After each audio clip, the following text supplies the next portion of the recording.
In this video, I will show you how you can delete an in-progress listing on Airbnb. To begin with, it is not possible to delete an in-progress listing on Airbnb. They just don't give you an option to delete it like that. But there is a very easy way around, which is to publish it once, because Airbnb takes about 24 hours for any listing to become publicly available. So you're not going to get any bookings as soon as you publish. Okay, so don't worry about it. Publish it once, and I'm going to show you how you can do all this.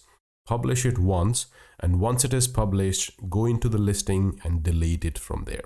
Let me show you how. So once you have published your listing, it should land you on your Airbnb hosting dashboard. If it doesn't, just open airbnb.com on your computer, log in, and then you will see switch to hosting button here. Click on switch to hosting, and that will lead you into your hosting dashboard, which will look like this.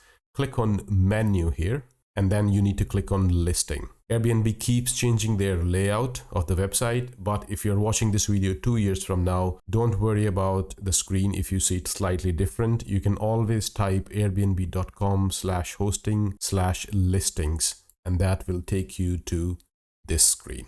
Okay, this is where you will see your listing.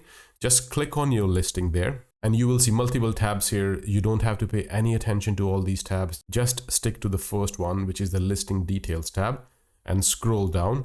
Towards the bottom, you will see listing status, and it will be listed at that point.